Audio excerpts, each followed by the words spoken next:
Hello there, sorry for the technical difficulties, Spud here, and I thank you for tuning in today for another live creator interview from the fan site Army of Darkness and Evil Dead Comics. Our guest today is Mauro Vargas, the groovy artist for the 2017 mini-series Ash vs. the Army of Darkness.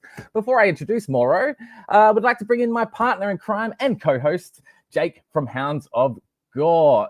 Jake, how are you? Hey, good. How you doing, man? It's good to see you again. No, you too, mate. Thanks for joining me. And yeah, what's been happening? Not a lot. Same old kind of things are going on. Instagram's going well. As far as art-wise going, I have started kind of working on some blank sketch covers that I've currently got for myself. I'm working on 2 blank sketch covers of the Army of Darkness versus Reanimator Necronomicon Rising. So I got one of Ash, and then I don't know if you can see Herbert West on there, but so I got these 2 started right now. And then I do have some stuff coming from you that I've been working on. I might have sent you a couple of blanks as well, huh?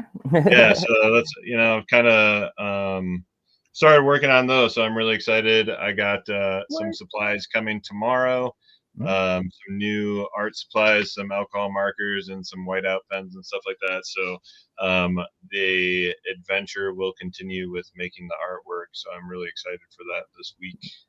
Wicked. All right. Well, today we've got Mauro Vargas, so let's talk about him for a moment. Of course, Mauro is a comic book artist from Argentina who worked as the inker for the Star Wars series Darth Maul, son of Dathomir, as well as the miniseries Call of Duty Zombies 2, both originally published by Dark Horse. Mauro has also worked on the Avatar Press series Crossed and Crossed Badlands, and more recently, he has done work for Penthouse Comics.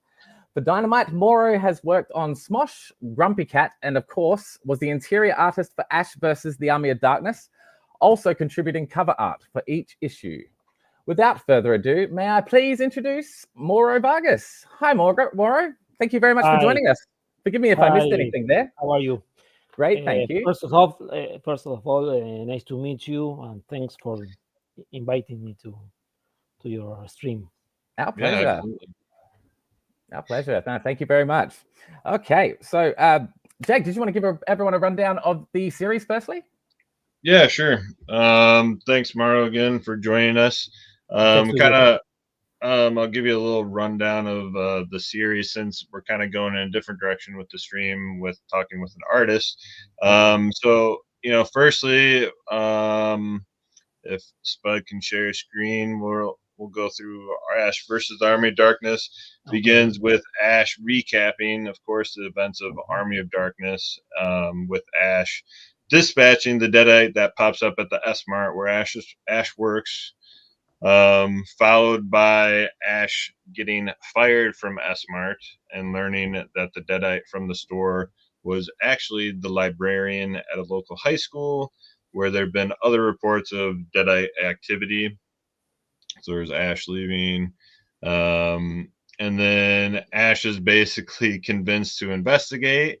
And this leads to him posing as a substitute teacher when all hell and hilarity soon breaks loose. How good. How good. And just going through a few more screens there. Love that action shot there. That one's great. Excellent. Language. All right. Well, Mauro, firstly, please tell us about working on this series with the writers, Chad Bowers and Chris Sims.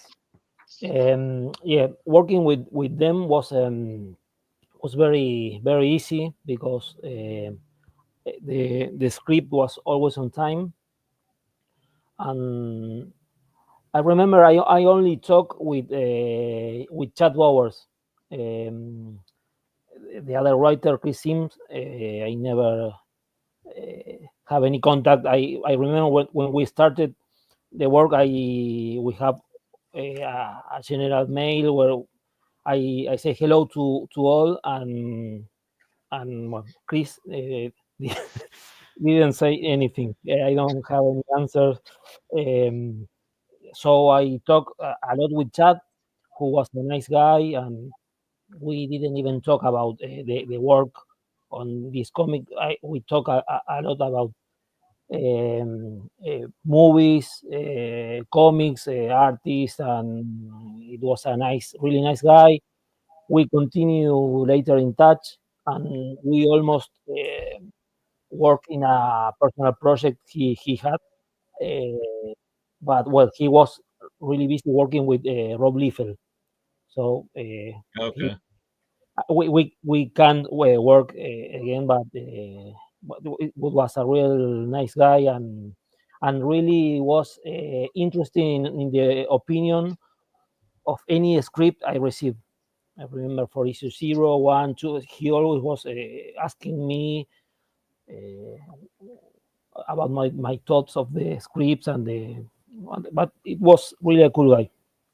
That's great that you had input as well, and was that you were asked to contribute in that way.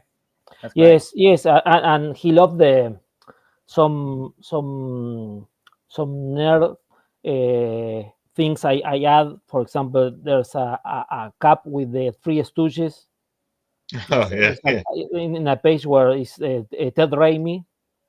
Mhm. And I add, because I know Sam Raimi and Bruce Campbell are fans of the Three Stooges, and Sure. Yes. I did this, and well, it was he laughed about this, and I feel more free to work like that. Mhm. Absolutely. Nice. So I see also too Sam Lotfi, we were just talking about, also credited as an artist on issues 4 and 5, as well as yourself. So what was Sam's involvement exactly? That is the I have to be honest with this answer, because I on issue 0 and 1 and 2 I was I imagine I have I don't remember exactly, but I had a month per issue. I have to do an issue in a month, so Okay. I have some deadlines, and I remember the editor gave me a wrong deadline on issue 3. So in issue 3, I have more time. For example, I have a month and a half, and I was, well, this is. I was always running, and suddenly I have a month. Yes, I'm in a holiday. Yeah. And I was blaming me because on the previous issues I was always 2 days late on deadline. But I remember talking about, well, don't worry, you have to be faster on the next one, so you will have the when you get to issue 6, issue 5, you won't be tight at that period. So I was, yes, I gonna do faster, So on issue 2, I have the help of a friend, Germán Ramospe, who is a great artist. He helped me with some inks and on backgrounds and some in a scene. So I was really running against time. But when it came the deadline of issue 3, I have that deadline, and I never asked. That was a mistake of mine. So I said, I have, well, and that, so the first panels where you have that a lot of ink, you're now seeing, well, the cover and those panels are really have a lot of work. That was because of the time I was thinking I have.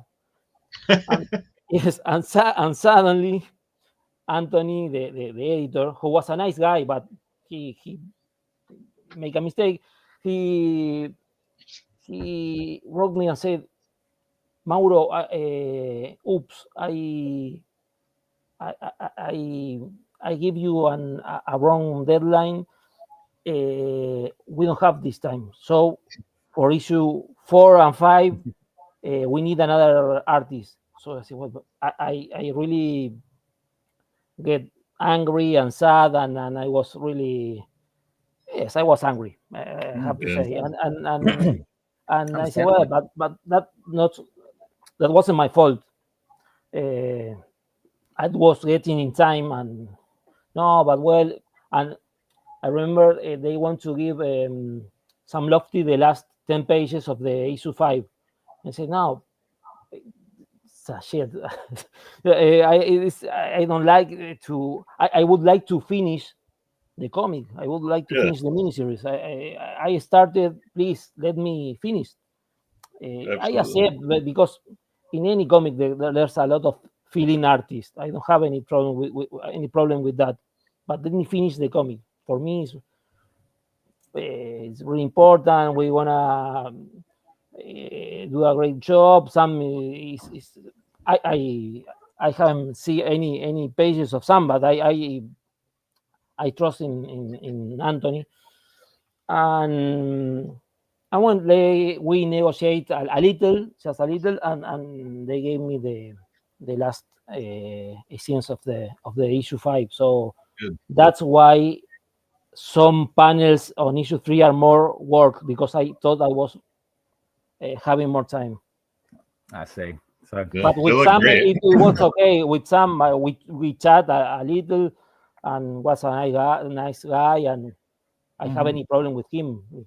It's a colleague that came to work and finished the work they if I was in the position of Sam, I of course I wanna accept and work as good as I can.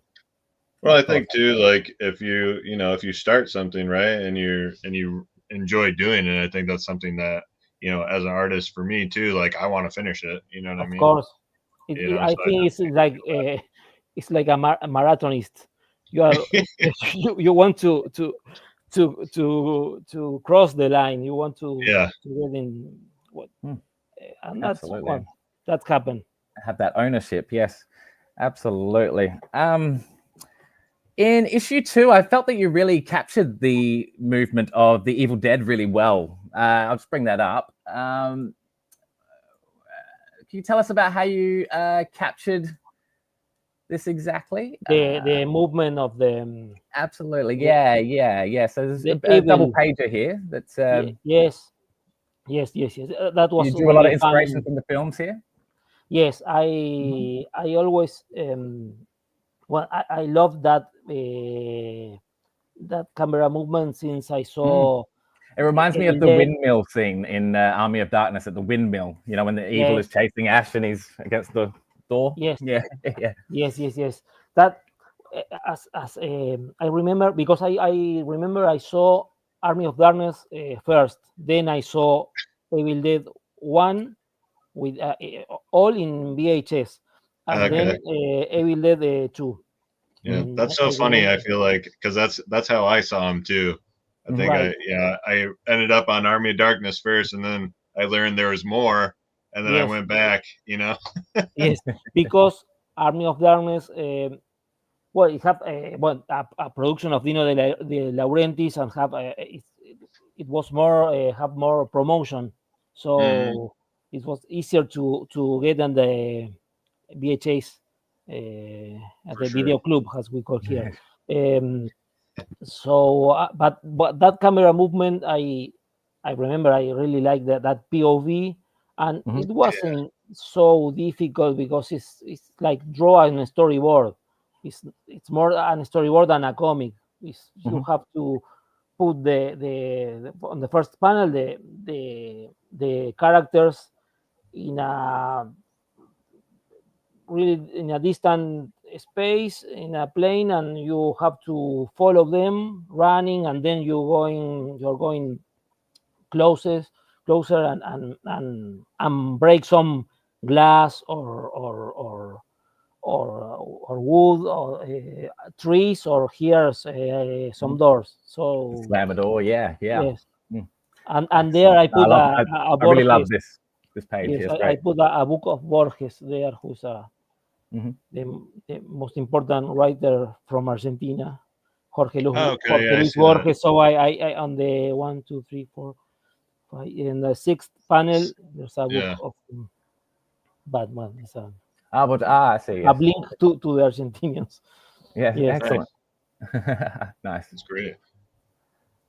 And then I noticed that too. I think we kind of touched a little bit on it earlier. Is that me and Spud were talking, and we noticed the S-Mart Human Resources Manager, the Ted Rainsford, in issue in issue 0 looks pretty spot on to Ted Raimi. Was that your idea? Or? No. That was on the script. Okay. It was on the script, and that was in the script, right? Yes. So and then I know you talked about the little Easter egg there with the Three Stooges, right? Yes. That was mine. But yes, Ted Raimi, I remember on the script, I have the link, and I remember saying, yes, I know him. Sam's brother. Immediately recognize that as Ted Raimi. So you've done very well with his likeness. You really have. Thanks. Yeah, it looks great. Beautiful. I did I tried to do the same with Bruce Campbell, but now at this with distance, I see it's not too sim. Bruce Campbell, if I have to do again, I know I could do a better Bruce Campbell. Yeah. Well, practice makes perfect. But no, I think that was Bruce was fine as well. I punished myself. Sorry. Yeah, no. You're fine. I really enjoy your rather unique art style, and I quote Newsarama by saying, Vargas complements the script with the Saturday morning cartoon memories that his long and angular figures evoke. And I love that, because there's definitely a morning cartoon vibe to your artwork, and I love that. That's very cartoony, and it works. Did you feel that your art style was well received by fans? Yeah, I remember when first issue 0 came out, I was really nervous because I always have that confrontation that with editors. I was sending at that time, sending samples that they say, it's too cartoony. You should be more realistic. It's well done, but it's too cartoony.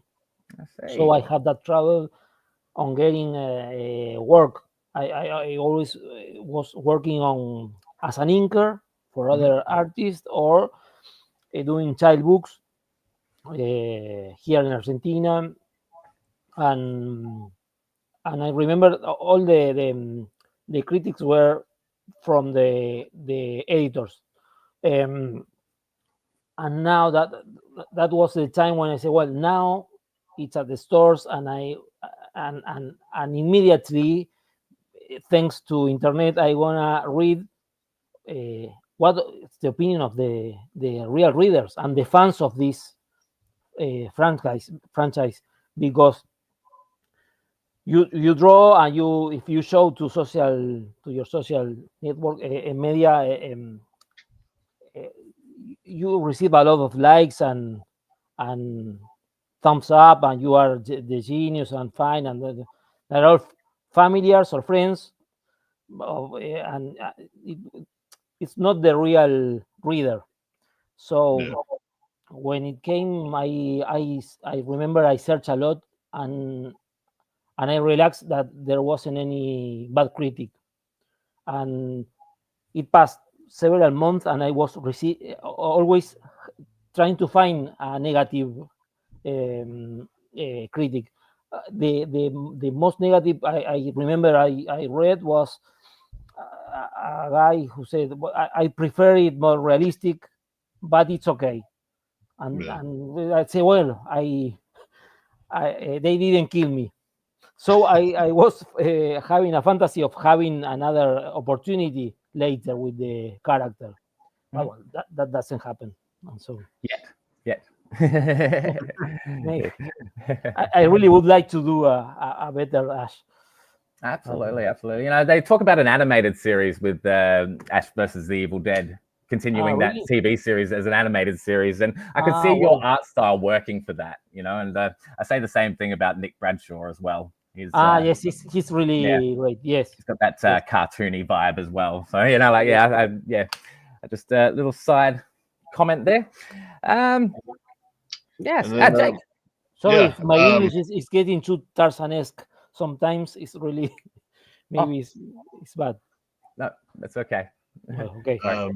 You obviously drew some inspiration from other iconic like Army of Darkness imagery in some parts, like for this one, for example, right? Yes. The poster. Yes, it feels like the poster, doesn't it? Yeah. Yes, that was I don't remember. I think that was mine. I think I don't remember that on the script. Maybe I do, yes, because of being a fan.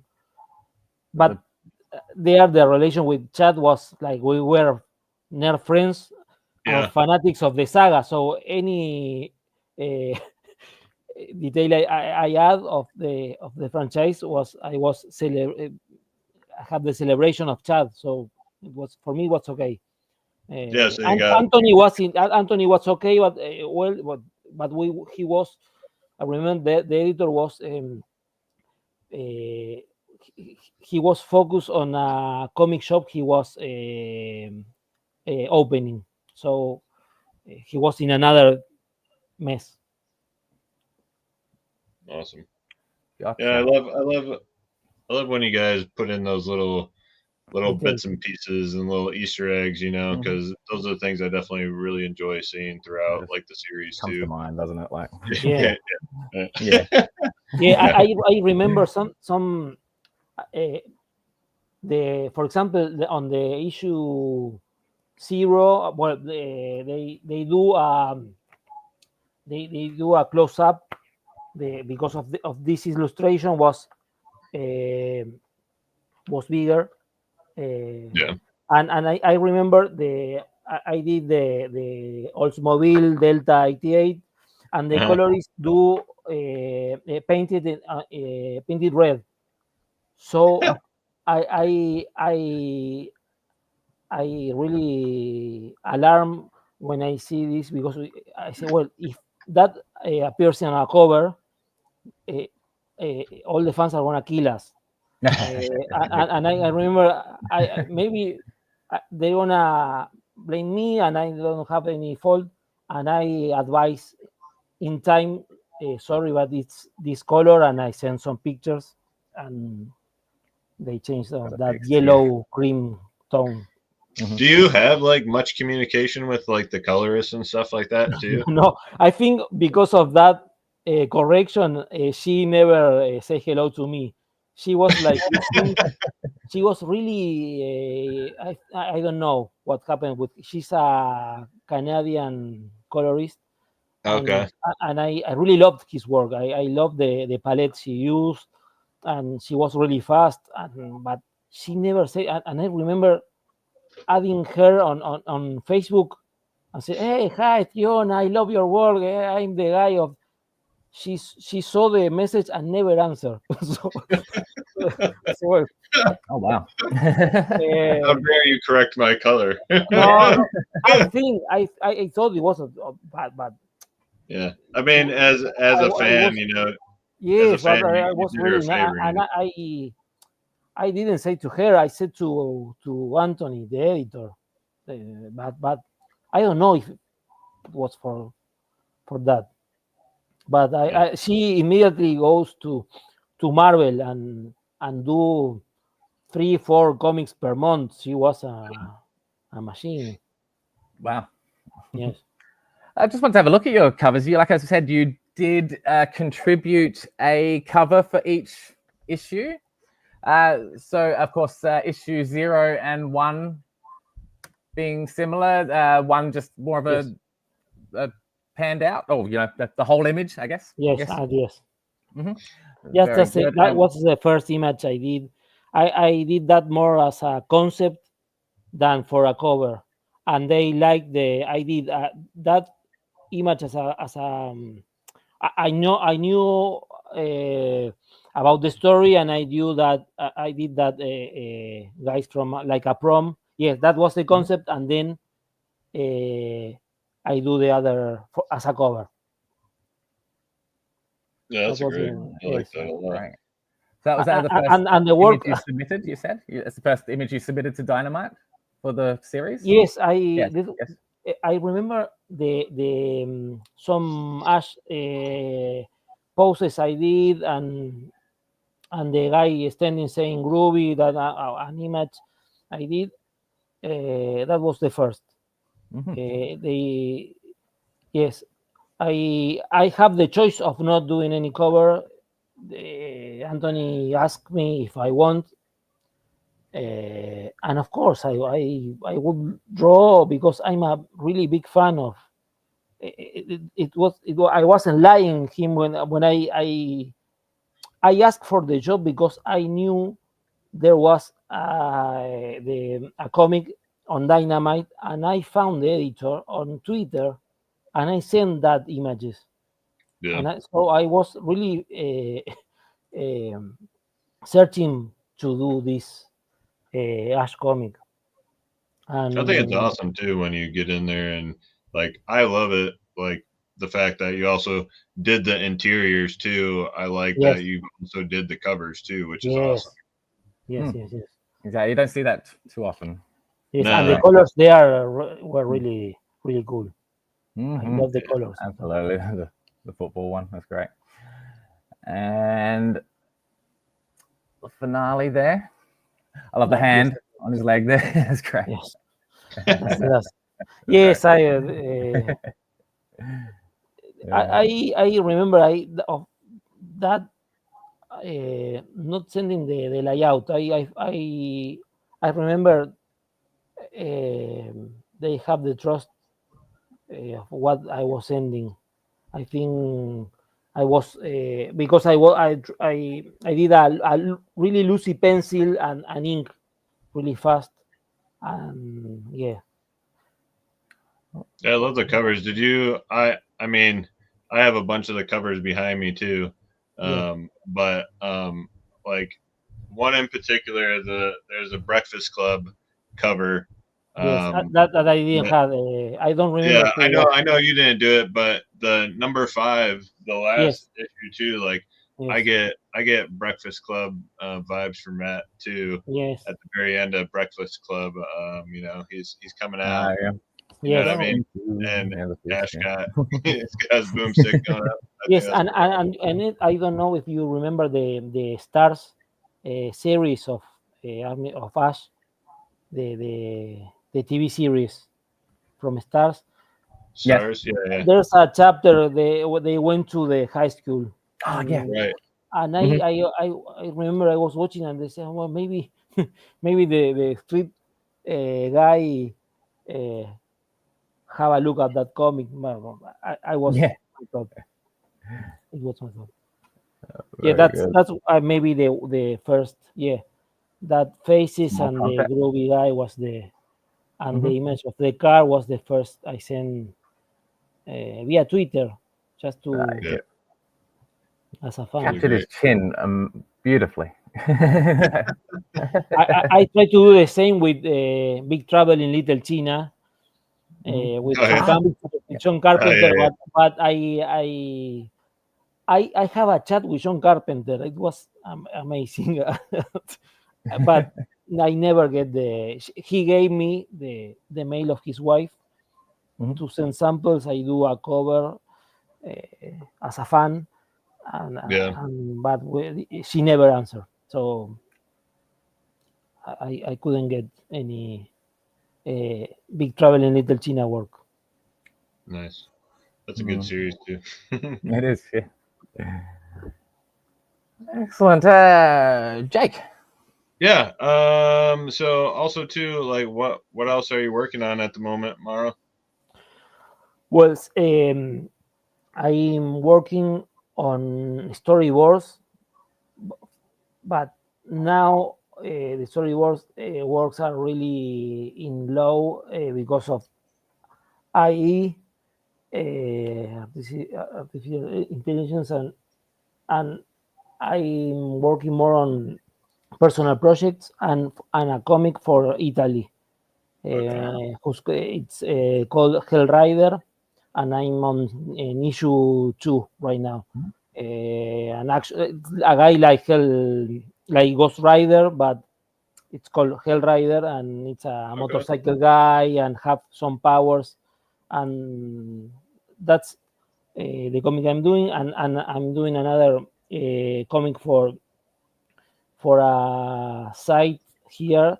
The title is Rompemundos. I'm working on that, and then always doing some project with my wife, doing books, child books, or some horror books from. Sorry, have to find. Yeah, sorry. That's okay. This kind of. No, so they're like coloring books or what? No, these are okay. Illustration are tales, horror tales for teens like R.L. Stein, and I'm doing the images. Yeah, like Goosebumps stuff. Yeah, fantastic. Yes, that's awesome. We have 2 of these, but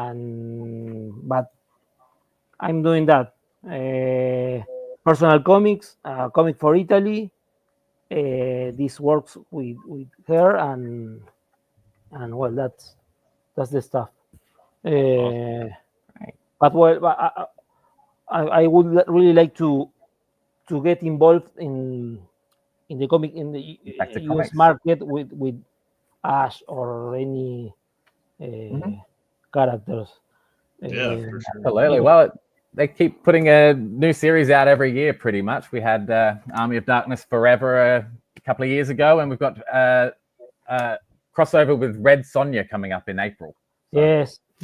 But now the editor, a couple of editors I work on Dynamite, they leave, and now I really don't know who is.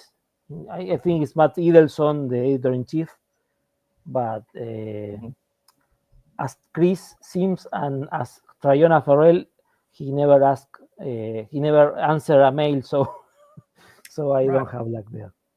Yeah. Also too, I'm a big Crossed fan, and I saw you had some involvement in the Crossed series by Avatar Press. What was your involvement? Because that's aside from Army of Darkness, that's probably one of my favorite comic series. Right. Well, I did a lot of inks there. Yeah. I inked a lot for Germán Ramón. I was in a studio with other 8-9 guys, and a girl, I remember, Rocio, and I inked for Fernando Furukawa, who did a lot of Crossed titles. I work with Rafael Ortiz. I ink a whole miniseries of Crossed I don't remember the other title. Crossed The Badlands. Badlands, I think. Badlands. And yeah, but I didn't appear on the credits. Okay. Some and at the end of that period, I drew some pages of a story that Germán Ramoste was doing, where there was a nerd guy who was fan of comics, and the version of the comic he was reading was what's with my style. I drew that. So I did a couple of pages, but they never sent the comics, so I only saw on the down with the piracy downloading the comic, and I never saw the. I remember the Avatar Press have a serious problem with the color. Yeah. We always were hating the colors they did, but now it was a good time because I have work. I ink other guys, and it was a great time, like almost 10 years ago. Yeah. Sure. Well, the website League of Comic Geeks certainly credit you as a inker on Crossed. So at least somebody did. I'm glad somebody did. Okay, thanks. That's great. I thought we'd just open up to some audience questions. A friend of ours, Minecraft Troller, has left some questions for us to ask. So I'll just bring them up now. Were there any guidelines from the licensor? Was there any specific don't do this rules you had to abide by? Was there anything that you weren't allowed to do? It was really they all were really nice, and I think when they knew I was a hardcore fan,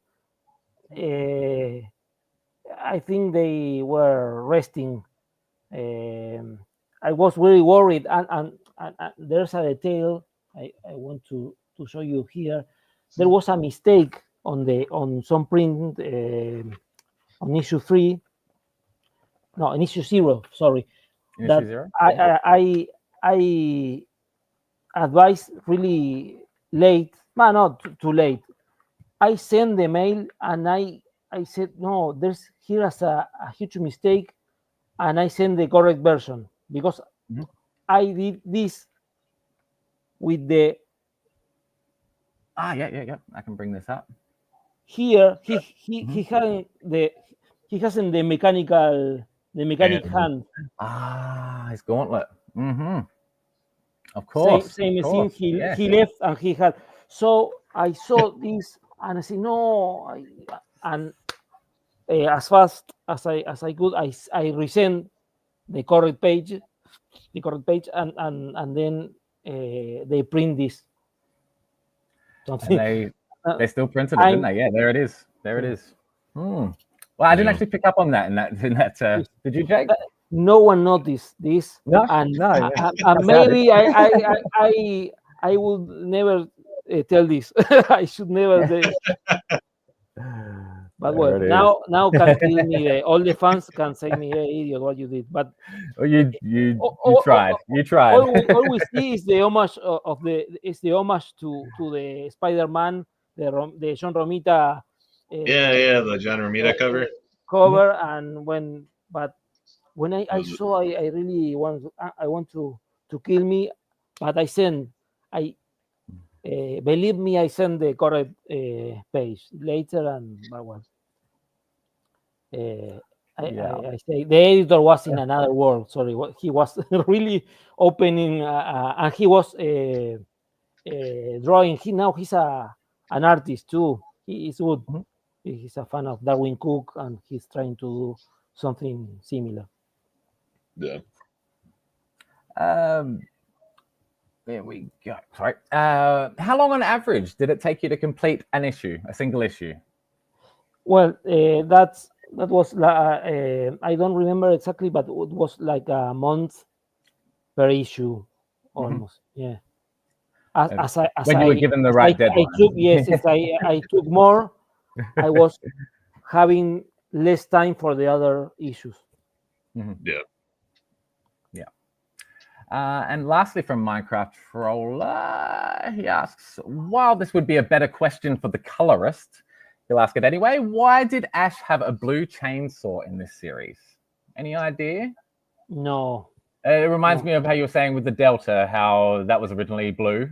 Yes, I think she really she wasn't a fan of, or she was really busy. I don't I don't know these what subtleties, isn't it? the decision of her of some things. Anyway, I think she did a really cool job. Oh yeah, sure. Yeah. For sure. Yeah. Absolutely. SJ asks, you mentioned working with your wife earlier. Is your wife an author? Is she a writer? She's a writer. She's more with the same books, but she's a Luciana Mursi. You can find them her. She's it's my wife, but she is a cool writer and have some child fans here. That's great. Well, if you have any links you want to share with me, I can post them later in the. Yes, of course. I can live. Yes. Post them below. Thanks. Excellent. Thank you very much. Of course. Katie asks, are you going to be appearing at any conventions as a guest this year? No, because I'm in Argentina. Yes, and I don't even go to the convention scene like in Argentina. No, here is an Argentina Comic Con. It's huge, and I only went at the first because I did a comic for Metegol. Is a soccer comic from an animated movie, and I did 2 issues of that comic, and I remember I was invited there, but I'm not so fanatic of went to convention. I go more as a guy who maybe wants to meet another artist or go to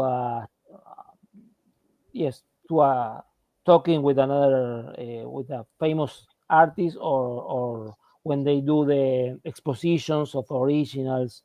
I'm more fan of that than to be on a.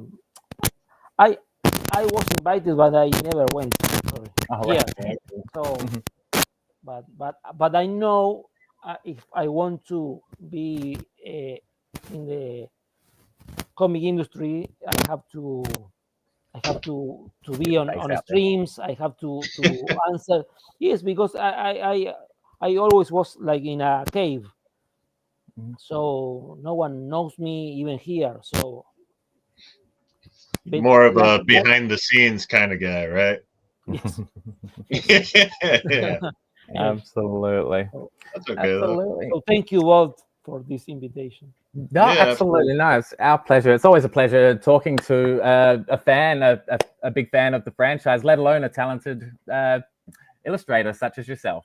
So yeah, absolutely. I saw Frank ask. He didn't ask the question, but he mentioned that a cross versus Army of Darkness crossover would be amazing. I know we did a stream with Frank Hanna at the beginning of February, and that was, one of the questions was what would be a crossover he would want to see happen, and he mentioned Cross versus Army of Darkness would be, some crazy post-apocalyptic kind of thing would be pretty awesome, and I would be so for that as well.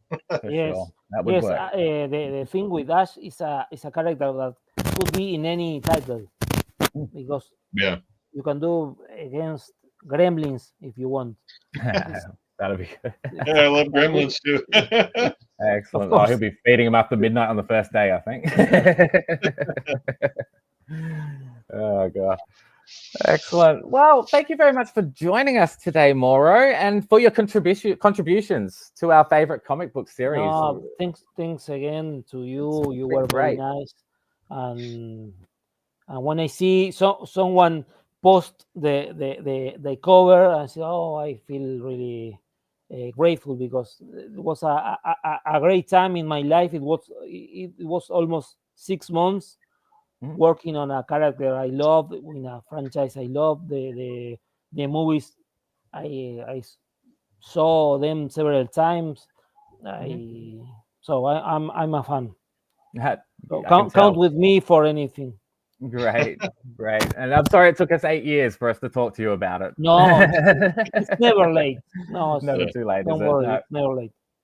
Excellent. Well, thank you as well to. I'll just get you to stick around for a moment, Mauro. But thanks everyone for watching today.